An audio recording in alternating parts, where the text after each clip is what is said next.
Welcome back to another episode of the MacRumors Show. Hartley, good afternoon. How's life in the UK? It's too warm. Yeah, tell me about it. It's been oh man, here we go again. It's been 90 degrees here Fahrenheit. What is that in Celsius? I think this is just a new tradition for how we have to start every episode with temperature conversions. And, you know, it's a common thing for people to chat about the weather. So it's 32 degrees here for you. Is that hot? That's warm, but you have to remember that UK heat always feels warmer because our houses are built to retain heat. Okay. So it's always just a hellscape and no one has AC. So just go outside and it's better because your houses are the ones making Pretty you much, hotter? Yeah. So like, what is it right now for you? Right now, it's not too bad. It's like 23. 23? What are you, like in the 70s? It's 73 degrees. That's cold. That's not bad right now, but that's the coolest it's been for like 2 weeks. Okay. I was going to say, it has been 92 pretty much every day the last few days. I have kids' baseball games that I'm coaching. I had kids like passing out on me. It's crazy. Oh, no. No, everybody's fine. That's not good. Yeah, no, I was getting hot.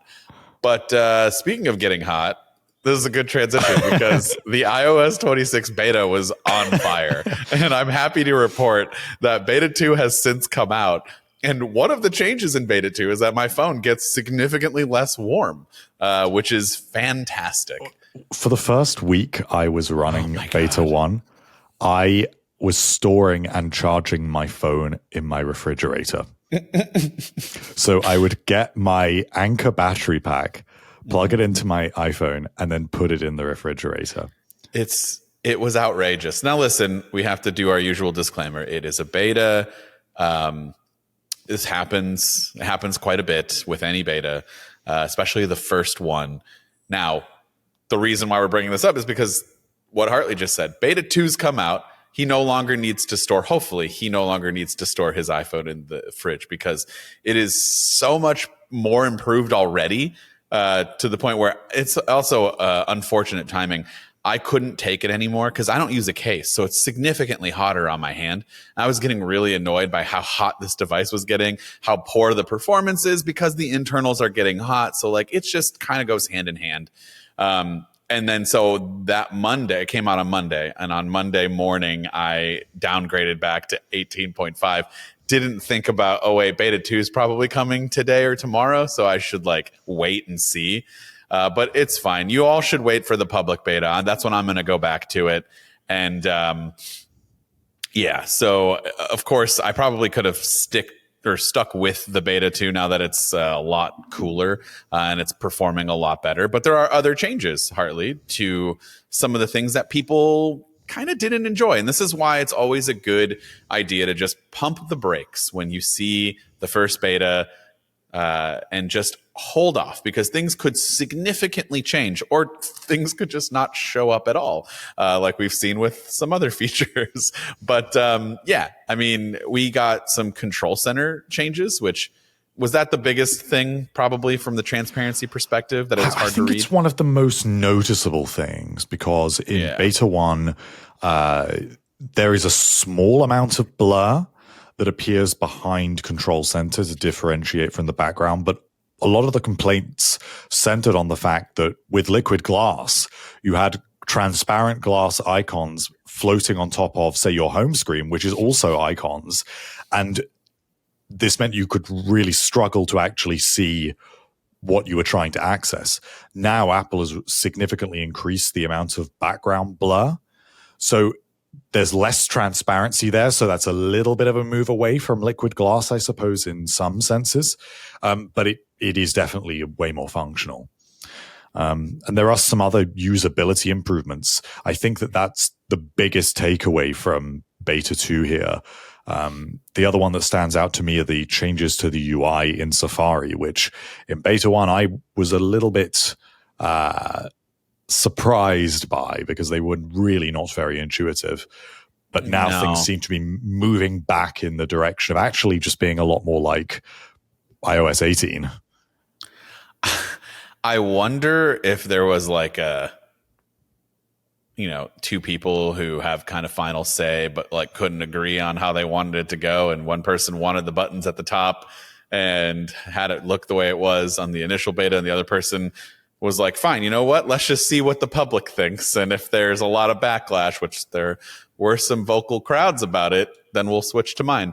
And that person won. And it's rightfully so. There shouldn't be the things that you need to access frequently should never be at the top. Just from a usability standpoint, when these phones are so big, like if I want to reach up to the top to get a new tab going, I think this is the right call. Bring all of those options down to the bottom.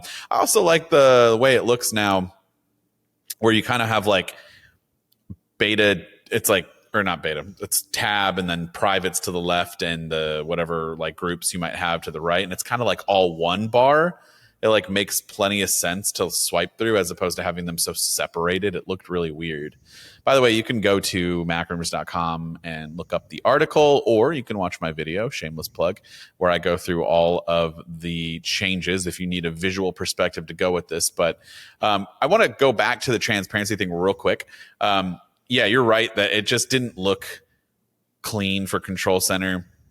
It was tough to make things out, but I also think that the icons themselves have gotten a little more frostier in order to help combat. It's not just a little bit of blur behind the icons, but I feel like, unless it's just the blur adding that effect to it, I guess maybe it just kind of goes hand in hand. But doesn't the icons look more frosted glass as opposed to transparent?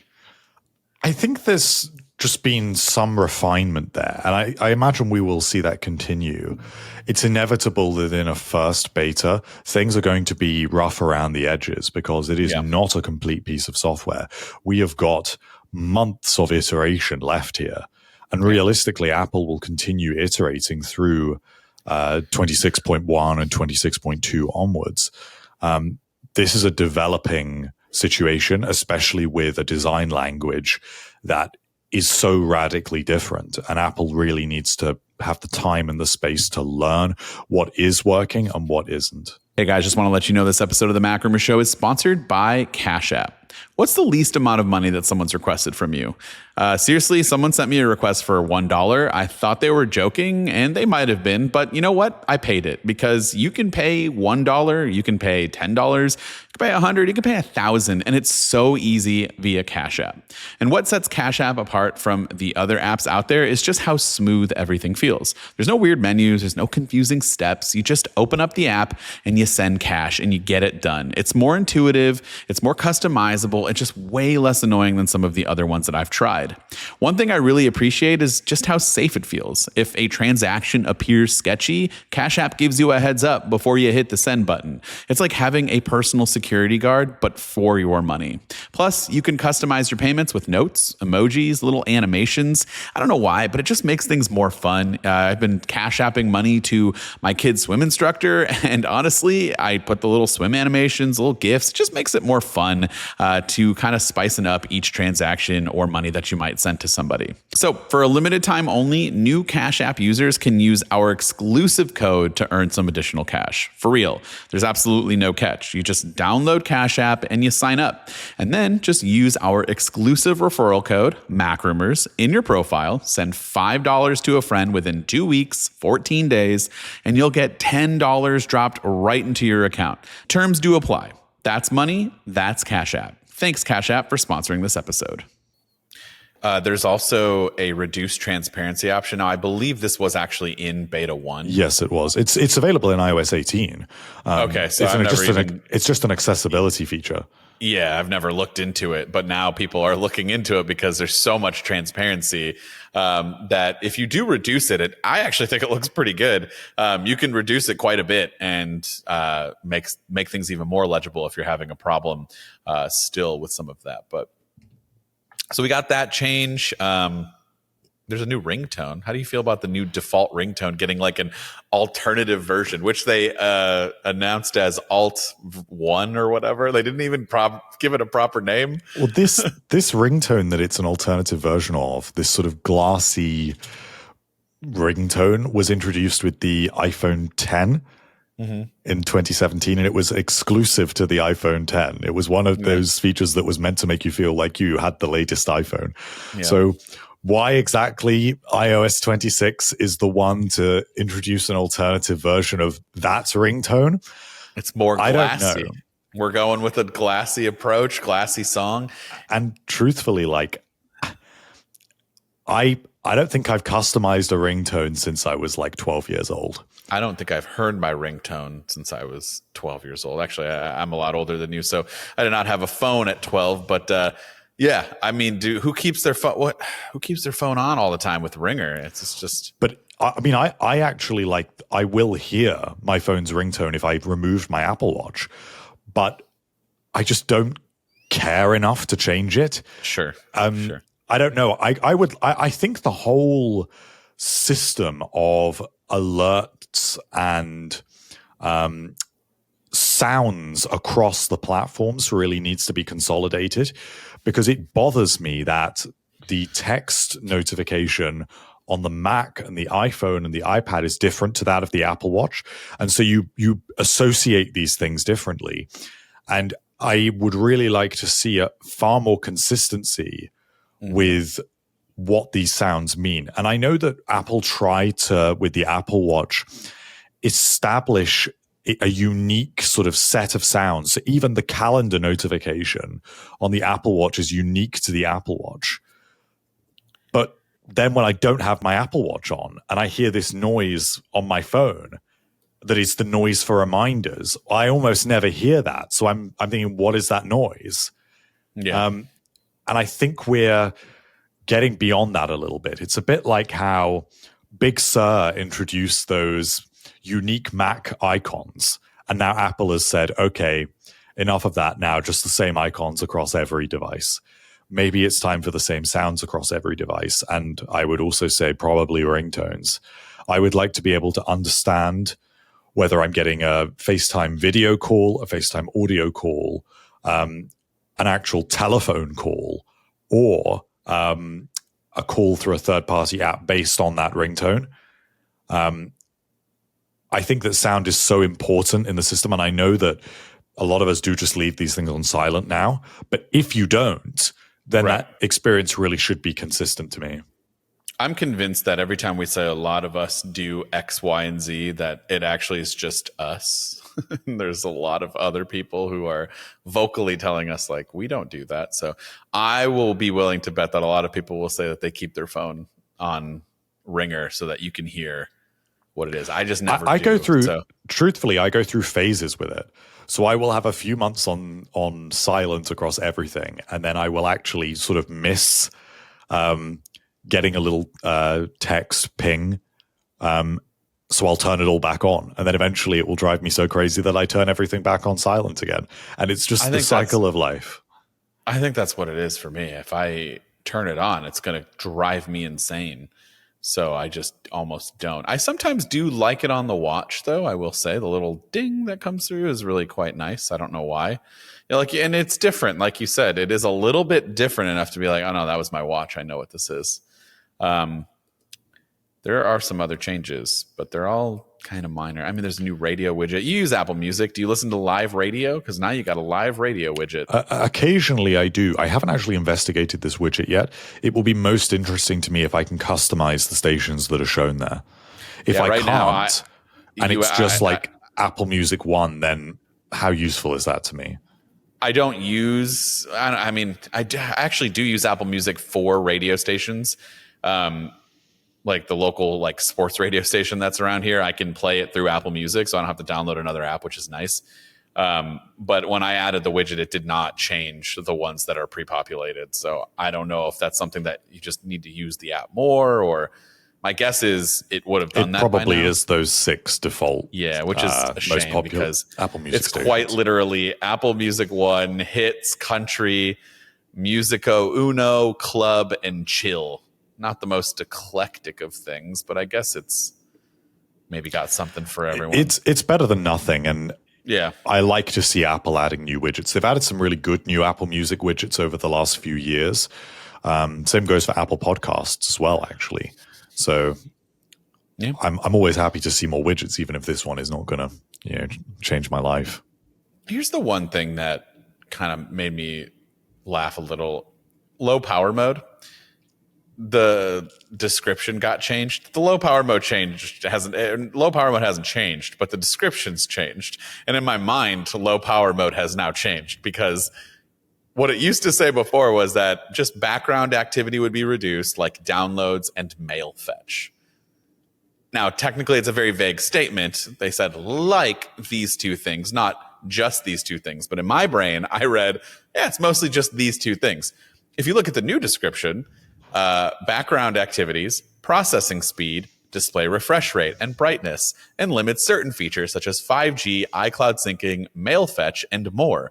That's a lot more of a reduction than I thought it would be. I know that the frame rate does go down. If you have a phone with ProMotion, it does get cut down quite a bit, back down to the normal standard, 60? Yeah.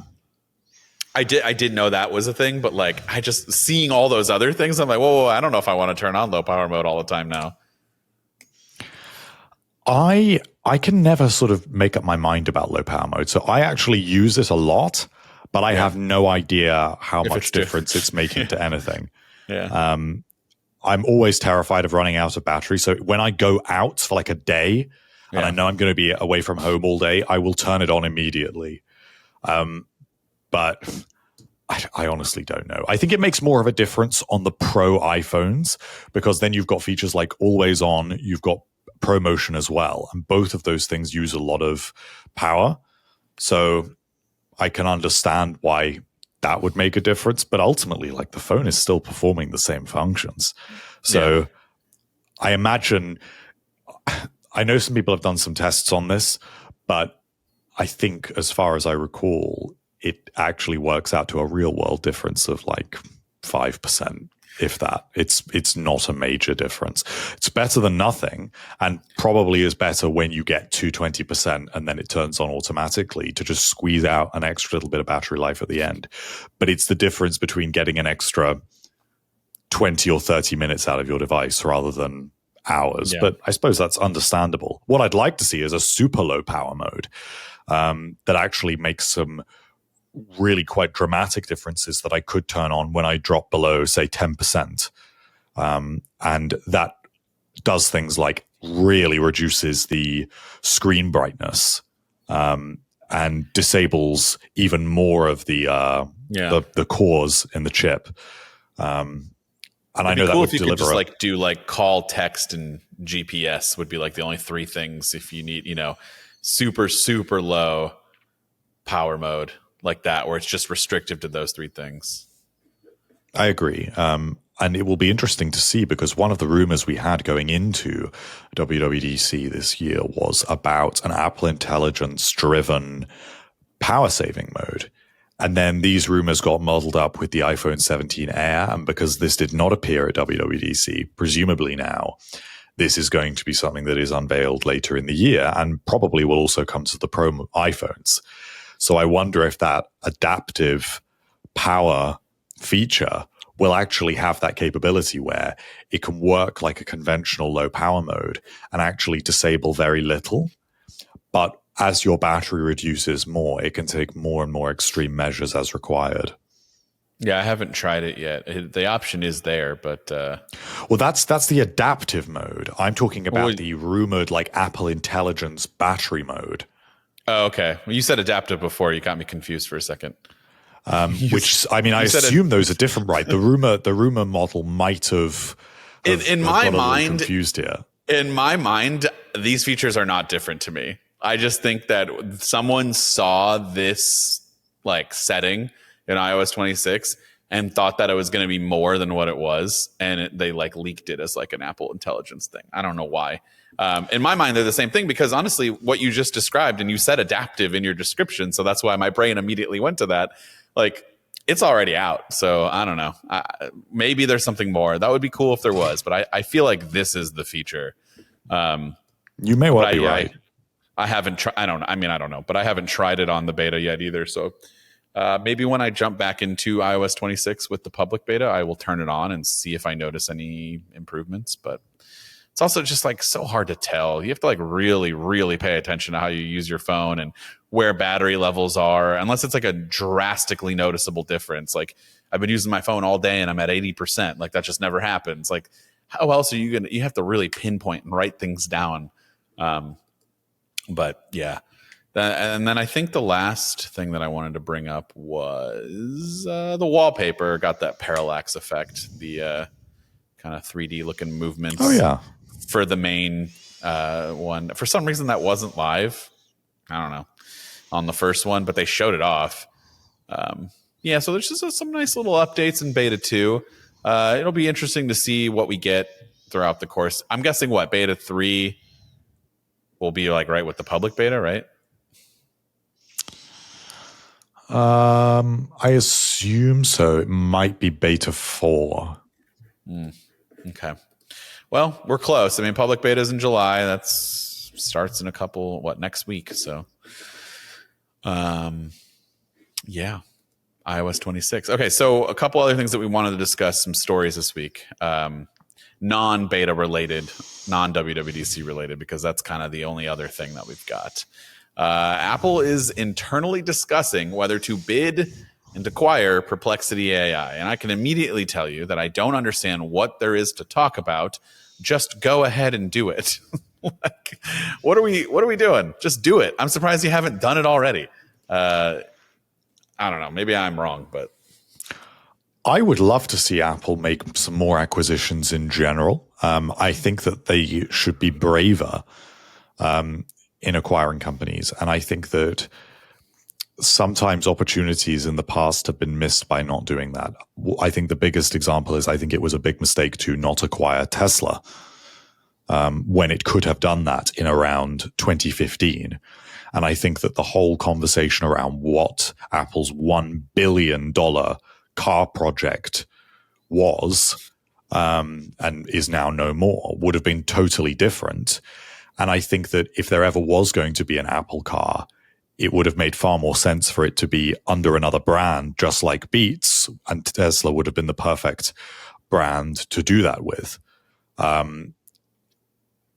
And in the same way, I would like to see Apple be more ambitious now with AI. And there was a time for it to invest more heavily in OpenAI. That boat has now sailed.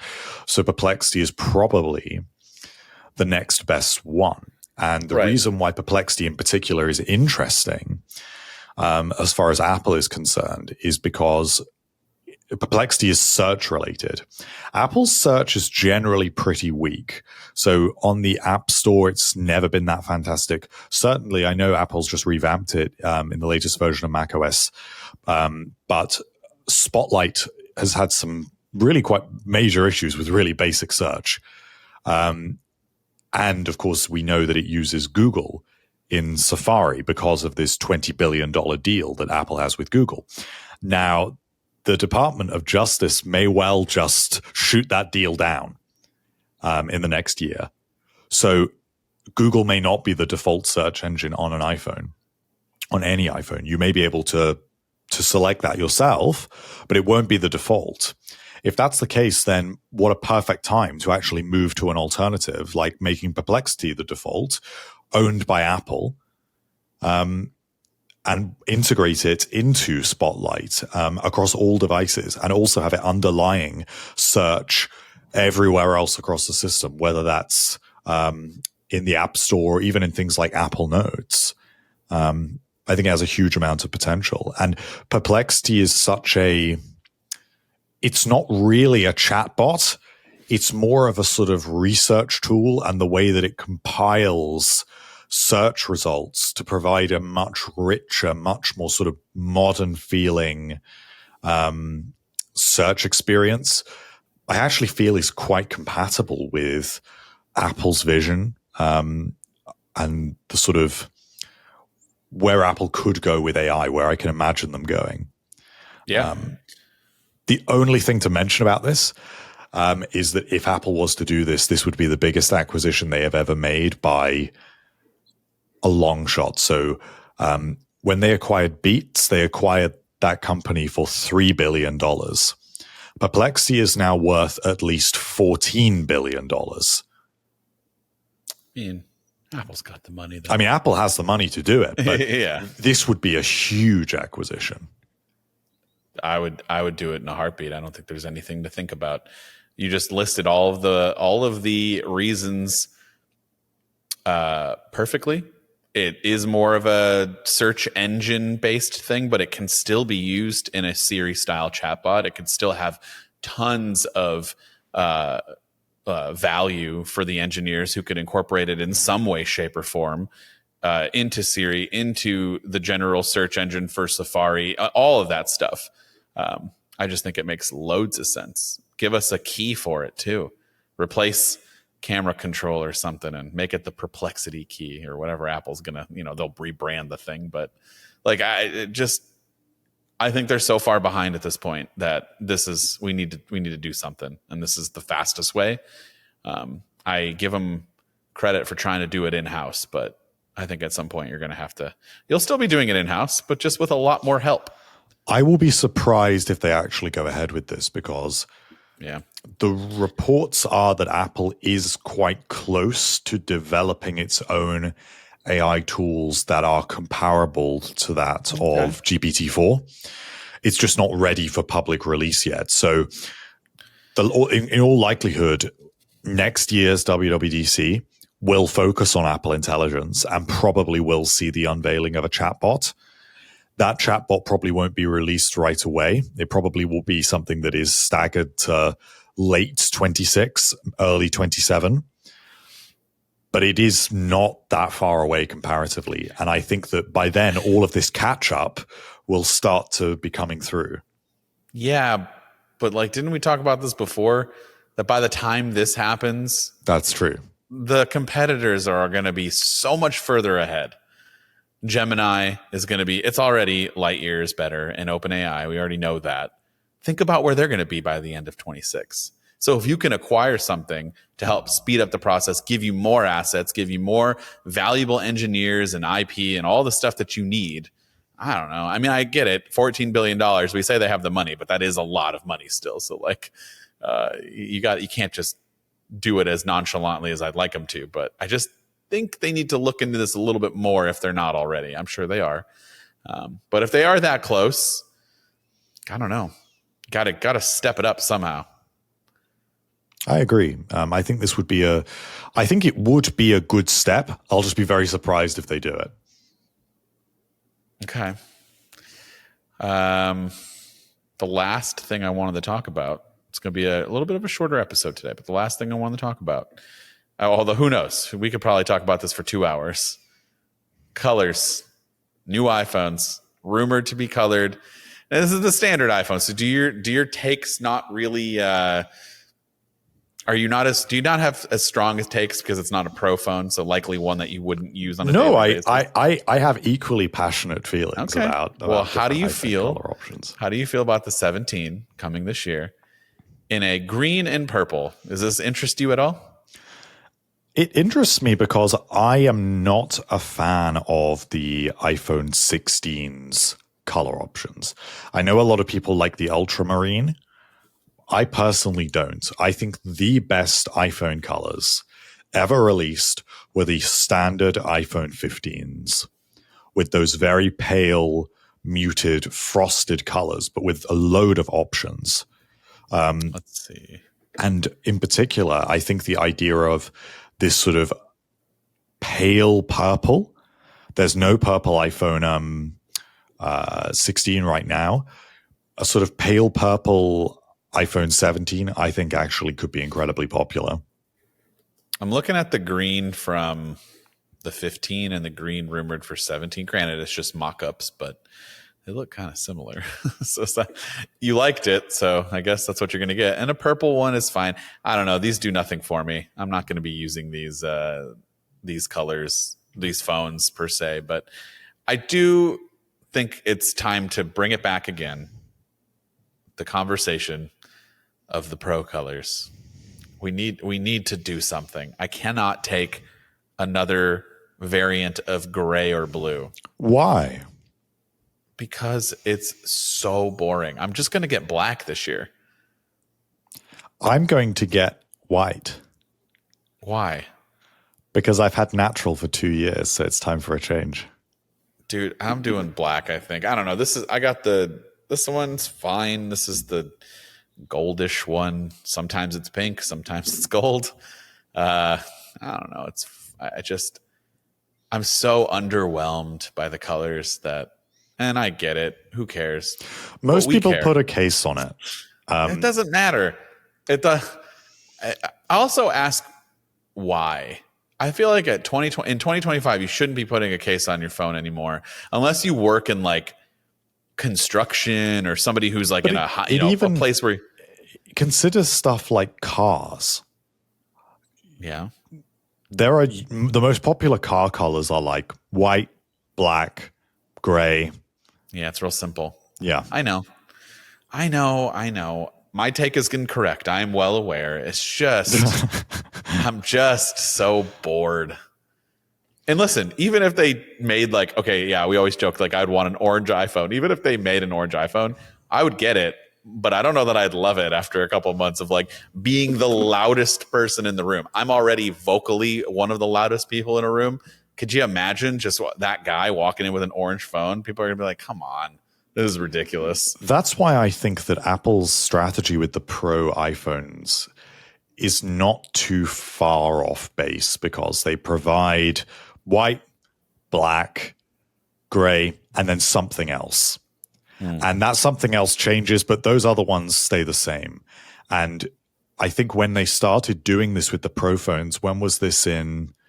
Must have been with the iPhone 12, the iPhone 11 Pro coming in green, midnight green. And then the iPhone 12 Pro came in Pacific blue. 1 year the option was green, 1 year the option was blue. The iPhone 14 Pro available in purple, the iPhone 15 blue again, but now it's blue titanium. I'm okay with that, because then you've got that one color that exists for that 1 year for people that want something that feels particularly unique to that generation and possibly a little bit more fresh. I mean, my natural titanium iPhone 16 Pro looks exactly the same as my natural titanium iPhone 15 Pro. So it's completely familiar to me, but I'm not trying to have something that feels different. I just want something that's like looks reliably good, because it's like it's a tool, it's an appliance. I don't want it to be some crazy looking thing on my desk or in my pocket. Like, I kind of just want it to blend in.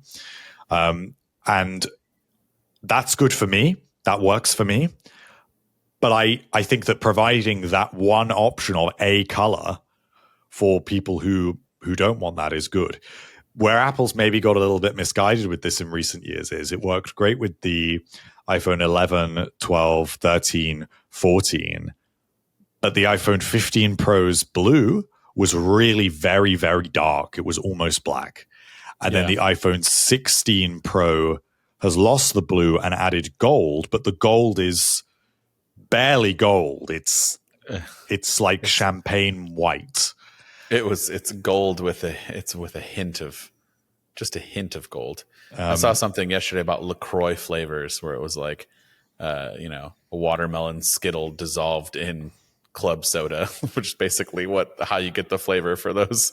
Do you know what LaCroix is? It's you have that out there, right? No? Okay. It's like a carbonated water with like a hint of flavor, So yeah, it's just like they put the smallest amount of what like a strawberry flavor in this water. So that's kind of how I feel like the Pro colors are. It's just like they did one little drop of a color of blue and it's like, here you go. But it's mostly gray. And that's how it's been the past couple of years. So I know. I'm just bored. I hope that with the 17 Pro going forward, because actually we don't really know what the 17 Pro color will be. I hope that they do white, black. I think it's supposed to be sky blue instead of natural.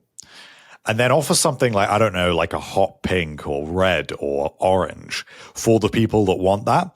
And then next year do purple or yellow something, but just you don't need to offer like a whole rainbow of colors here. No, just but one. I think that's not just one that is an option for those people, and I'm sure that they will be popular. Because even outside the tech community, people who do buy a new iPhone every year, there's plenty of them. They like to have the color that is marketed for the phone that year, because it adds to this sense of freshness, and it's a way of signaling that you have the latest iPhone. Personally, I don't care about that, but some people do. I think, honestly, colors aside, I would get a black or a white if it came in a frosted glass. The frosted glass on the back of like the regular models is so much nicer to me than what you like. I know that this is still kind of frost, but it's not quite the same. It is. It's just the colors are different. It's exactly the same. I feel like it's not. Maybe it's because of the side rails. Probably, but the actual glass itself is the same. It does not feel the same. It does not feel the same kind of level of frostedness that you do with like the 16 standard. That's interesting. I'll have to go try that out in an Apple store, because I'm convinced that they're the same. I mean, you're probably right, and they probably are the same. But in my brain, I have the other one's on the other desk. When I pick that up, it feels drastically different to me in terms of the back glass. And I know the colors pop more because they're more vibrant, but it just feels better. And I want a black, like matte black frosted. Give me something that looks like the 16E. I really like that. Just how flat and like if we're gonna do these boring colors, then make them like clean and flat. That's what I want. But that's our 4 minutes on colors. It's June getting into July. This is what we got. This is what we have to offer. Hopefully we will get some bigger news coming in the next couple of weeks here. We have some products rumored. September's right around the corner. iPhones, new iPads potentially in October we can talk about. But let us know in the comments down below. Also, let us know if you have any episodes, ideas that you guys want us to like kind of deep dive into. We can always tailor around that. But in the meantime, let us know your thoughts, and we'll catch everybody in the next episode.